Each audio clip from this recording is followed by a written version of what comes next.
Bonjour à tous et bienvenue pour ce nouvel épisode de la météo du Bitcoin, organisé par Trader Square, communauté francophone spécialisée dans la crypto-monnaie. Alors nous sommes donc aujourd'hui lundi 27, après un week-end et une clôture hebdomadaire qui avait un enjeu important. On va rappeler rapidement ici et puis voir ce qui s'est passé. L'enjeu important, c'était donc de pouvoir clôturer en weekly, donc hier soir, au-dessus des 38,2, donc des 43 888, 880. Nous avions aussi la Tenkan Weekly qui était située aux 44 000. Bon, elle a un tout petit peu évolué, évidemment elle a bougé. On va voir maintenant où elle se situe. Mais c'est surtout cette clôture qui nous intéresse. Alors, elle est très spéciale. Parce qu'en fait, on voit que on a clôturé en dessous. Mais le marché n'est pas aussi clair que ça, et malheureusement, la situation n'est pas aussi claire que ça. Si nous avions eu une belle clôture au-dessus, pas de souci, on rappelle le principe, la clôture au-dessus des 38,2, voilà, les acheteurs, sont en mesure de continuer, on n'est que dans un retracement de ce dernier mouvement haussier, et on est en mesure de pousser le prix plus haut. Une clôture sous les 38,2, eh bien, ça pouvait nous ramener vers cette zone qu'on a à plusieurs reprises illustrée, donc voilà, cette zone des 61,8, 78,6, avec ce bas de Kumo weekly, qui effectivement pourrait servir de support important, donc aux 36 700, 36 800. Voilà, ça c'est, on va dire que c'est une zone qui pourrait être recherchée dans le cas où les acheteurs ne se remanifestent pas là. Je dis ça parce que, je me répète, on a clôturé weekly en dessous, mais c'est très, ça laisse planer le doute. Je vous explique pourquoi, et puis après on passe dans les autres unités de temps. Ici. Donc ça, c'est un graphique en 5 minutes. Donc hier en début de journée, enfin même durant la nuit, puis au matin, on a eu un mouvement baissier. BTC est retombé aux 40 700, donc il est retombé aux 40 700 au-dessus du dernier creux qu'il avait fait la veille. Donc pour le moment, pas de souci. Et ensuite, on a eu un pump en matinée, donc sur vraiment tout le marché. Ensuite, on a eu une consolidation, et puis en toute fin de journée, eh bien, on a eu de nouveau un mouvement qui nous a dirigé où donc à 10 heures, heure du marché en UTC, à 10 heures, on est venu pile au contact de ces 38,2, donc situé aux 43 880, 88, enfin en fonction de comment c'est tracé, mais voilà, on est venu pile sur la zone. Donc en voyant ça, je me suis dit c'est bon, les bulls vont assurer la clôture weekly, donc à minuit au-dessus des 38,2, donc je rappelle les 38,2 c'est ce niveau-là, les 43 888, bon en 5 minutes ils sont 43 882, enfin c'est pas ça qui change quoi que ce soit. On voit par contre que ça a été rejeté, et puis à minuit, donc à minuit on a clôturé ici, voilà, minuit ici, on a clôturé donc en dessous. Et à l'ouverture donc de la semaine, on a eu un mouvement haussier, et puis on s'est installé au-dessus des 38,2, et puis là on voit qu'on est en train de travailler.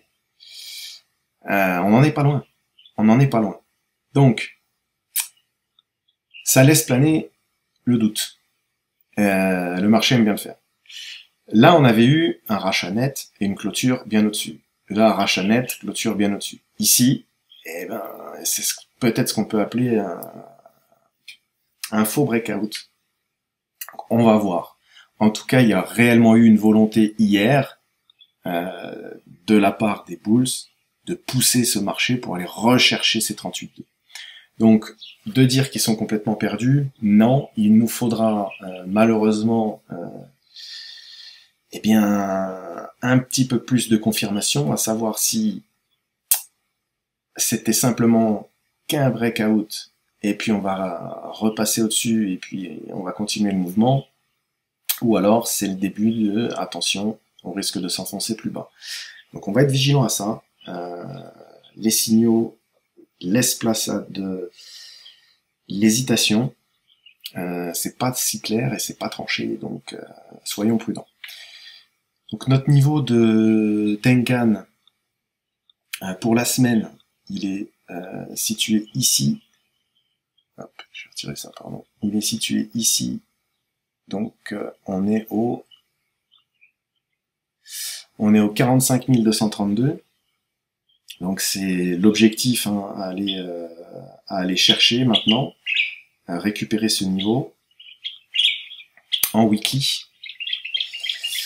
On voit que là la bougie de la semaine est au contact du nuage. Il faudra une réaction, sinon eh bien on risque de s'enfoncer dans le nuage, et s'enfoncer dans un nuage weekly comme ça, c'est une grande zone d'indécision. Et on peut y rester coincé un long moment, sachant que le nuage est épais. Voilà, donc nous espérons une réaction cette semaine, et surtout le dénouement de cette clôture au niveau du 38. Alors, ce qui est important de noter aussi, c'est, on le fait pas souvent, mais là je voulais vous montrer le graphique du S&P. Donc le S&P... ce sont les valeurs américaines, on va dire ça comme ça. Le S&P, en fin de semaine dernière, nous avait fait une petite frayeur. Donc tout le monde criait, attention, les marchés boursiers s'affolent, les marchés traditionnels, pardon, s'affolent. Bon, le S&P, techniquement, avait break sa MA50. On voit que la MA50 en daily guide et supporte le cours. Alors vous vous rendez peut-être pas compte, mais là c'est voilà, ça c'est le S&P. Le S&P ne fait que grimper. Il fait que grimper. Il s'est repris sur la fin de semaine, et c'est plutôt bon signe, puisque on a une corrélation positive entre le S&P et les valeurs risk-on, on va dire, avec les cryptos. Donc bon, ça c'était important à souligner. On dirait que le mouvement de panique sur les marchés traditionnels, avec l'annonce d'Evergrande, etc., c'est un petit peu calmé. Et c'est une bonne chose de voir le S&P qui se soit repris, qui est en train aujourd'hui de reprendre, sa MA50. Voilà, on ressort du cumul, donc on va observer quand même malgré tout, mais c'est plutôt positif. Alors, sur une unité de temps inférieure, donc là sur du daily. Alors, la petite chose qui nous ennuie en daily, c'est que malgré tout, on reste dans un enchaînement de creux et sommets descendants. On retrace, sommet, creux, sommet ici, creux ici, et voilà, là on n'est pas venu pousser, et on n'est pas venu chercher un nouveau sommet. Donc, en daily, la dynamique, elle est pour l'instant toujours baissière.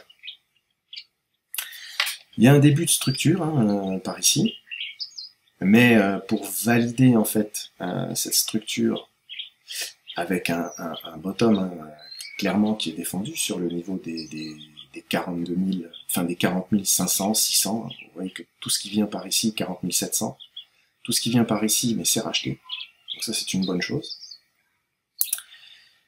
Mais la validation en fait de cette structure où on défend des bottoms, ce serait de venir casser ce sommet, donc ce sommet au 45 200. Donc au 45 200, on retrouve également notre Tenkan Ichimoku, weekly. Donc ça en fait d'autant plus le niveau à reprendre pour la semaine. Donc l'objectif de la semaine, c'est bien celui-ci. Reprendre les 45 200, ce qui nous permettrait de faire un nouveau sommet plus haut que le précédent, en daily bien sûr. Et ça nous permettrait également de sortir de ce range, là où il faudrait pas que BTC s'installe en fait entre ces deux bornes. À l'intérieur du Kumo, il faudrait pas que BTC s'installe là-dedans, parce que ce serait signe d'un range. Et on n'a pas envie de voir ça. Alors évidemment, si ça se produit, on s'adaptera,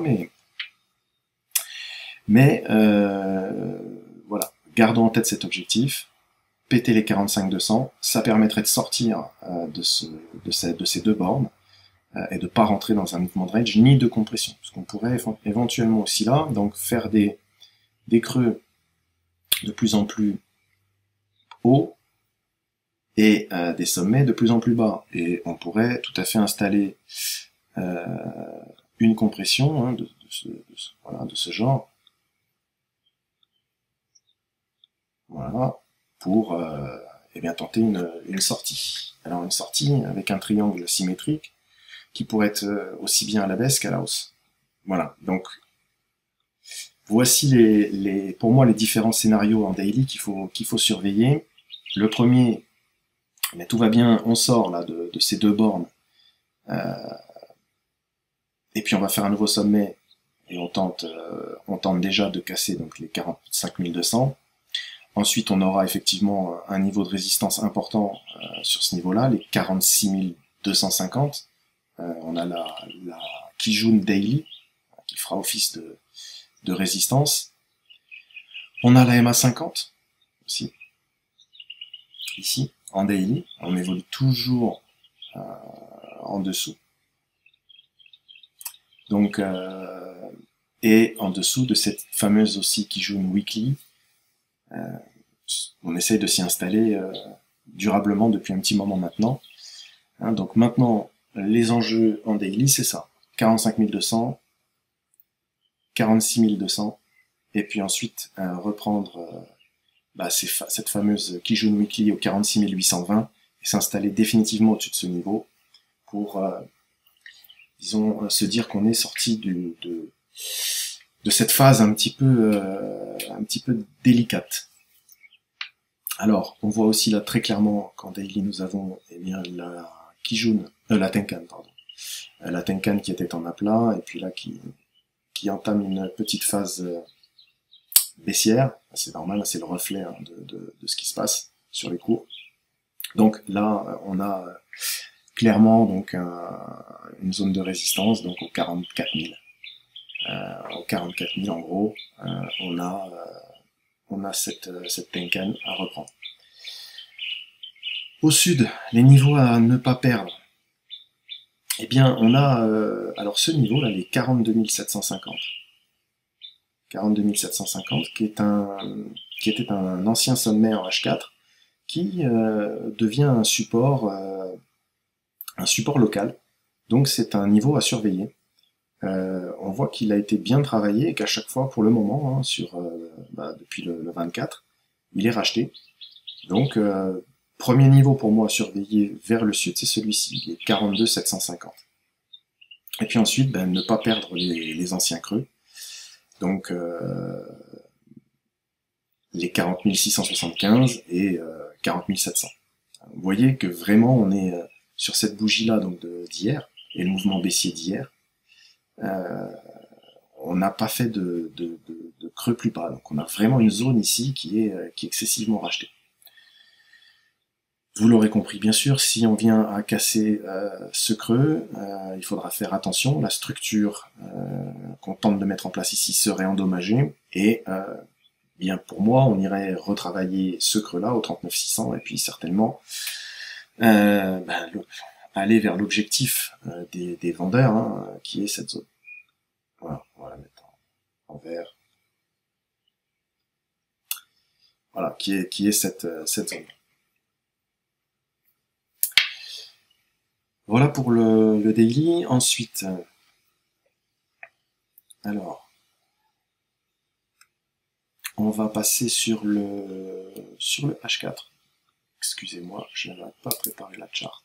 Mais on va passer sur le H4 parce qu'il y a des choses à dire sur le H4. Alors là, je vais pas vous remettre les niveaux de fib, puisqu'on les a déjà tous identifiés, on a déjà parlé à plusieurs reprises, mais on va plutôt s'attacher à un niveau important en H4, une zone importante à franchir en H4.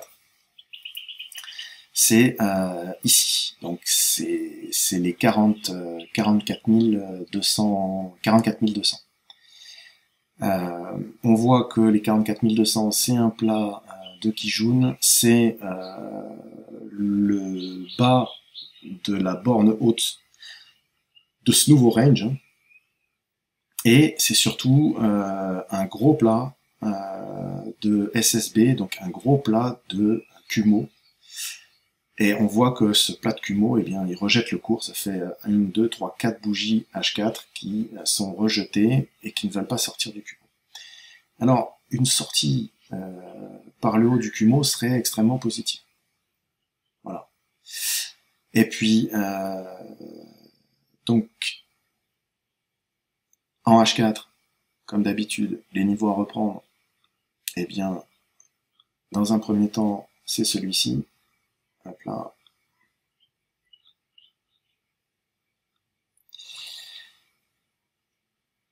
C'est les 44 350 et puis les fameux 45 200. Avec donc cette zone dure entre les 44 200. 44 200 et les 44 350. Voilà. Donc si on arrive à franchir ça, c'est que le cours tente une sortie de Kumo, une extraction aussi de ce range là. Hein. Voilà. Un énième rejet pourrait nous conduire de nouveau à aller tester le bas. Donc en termes de support en H4, nous trouvons ici un niveau de support important au 42 925. Nous avons un plat de Tenkan, un plat de Kijun, une sortie de Kumo, voilà, et surtout également en dessous un niveau qui sert, qui a bien servi ici, qui a bien été travaillé là durant toute cette phase. C'est aussi un ancien sommet H4, les 42 750. On en parlait. C'est un niveau important qui est travaillé en ce moment. Donc si jamais le cours venait à descendre, nous avons en termes de zone support les 42 900, on va dire 950, les 42 750. Voilà, donc ça nous fait ici une zone où le cours pourrait rebondir. Voilà pour le H4. En H1, on va regarder les indicateurs. Je vais revenir sur le daily. Ouais, je vais revenir sur le daily. Pardon. Hop là. Ici. Et je voulais juste vous montrer ça en daily. Alors, hop là. Donc sur le MACD. Voilà, en daily, on a ici une possible divergence qui est en cours de formation, validée si jamais effectivement la force vendeuse continue à s'atténuer et que on crosse boule. Voilà, donc ça c'est important à noter parce que une div comme ça daily, une div importante comme celle-ci en daily, ça laissera forcément de la place aux boules pour aller chercher plus haut. Donc elle est vraiment importante à surveiller. On voit que le RSI également, on en parlait en fin de semaine dernière, hein, mais tentait de dessiner un nouveau creux plus bas que le précédent. C'est presque en cours, on a presque un cross boule, hein, donc le RSI qui viendrait cross la moyenne mobile exponentielle. Tout ça c'est presque, c'est pas fait, donc il faut surveiller. Je reviens sur donc le H4 dont j'ai fait, donc le H1. Donc là on a remis les niveaux de fib. Le niveau de FIB à reprendre, dans un premier temps, on en a déjà parlé à de multiples reprises, c'est celui-ci. Ce sont les 38,2 au 44 688. Celui qui avait rejeté le cours donc le 24 septembre, c'était l'enjeu un des enjeux de la semaine dernière. C'est toujours d'actualité. Voilà, donc reprendre ce niveau. En H1, alors on va zoomer un peu, je vais vous retirer ça pour faciliter la lecture. Donc ce niveau des 44 686, on le connaît, je vais l'enlever également, et on va voir éventuellement analyser ce mouvement. Donc, et bien là, cette phase était parfaite, hein. On a eu un beau move, on sort du Kumo, hop, on reteste, et on pousse. On pousse, on repasse au-dessus de la Tenkan, qui elle-même évolue au-dessus de la Kijun. Voilà, ça c'est propre. On a perdu, malheureusement, on a perdu ce matin la Kijun, la Tenkan, pardon. Et on travaille actuellement la Kijun. Donc le cours est coincé entre Tenkan et Kijun. Kijun en support, Tenkan en résistance. Donc à voir comment ça évolue. On voit que la bougie H1, donc elle se termine dans 13 minutes. Il y a quand même il y a pas mal de mèches. C'est signe d'hésitation. Hein. Ça se bataille. C'est clair que ça se bataille. Les niveaux sont importants. Les boules sont mis un bon coup hier pour essayer de récupérer la main. Il faudrait que ça dure. Maintenant, on a quand même clairement au niveau du MACD, du RSI, on a clairement une perte de force. Hein. Alors maintenant, c'est un H1, ça peut changer. Mais on voit que ce mouvement a perdu de sa force. Il y a eu un cross-beer. Voilà, donc maintenant, il faut que ça se restructure. On va voir par rapport à ce mouvement où on pourrait attendre une éventuelle correction, enfin retracement, pas correction, un éventuel retracement de ce mouvement pour pouvoir respirer de nouveau et pousser plus haut. Alors,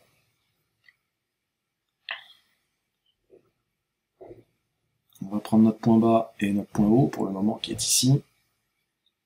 Bon, on voit que on évolue toujours au-dessus des 38,2 de ce mouvement, de ce mouvement haussier.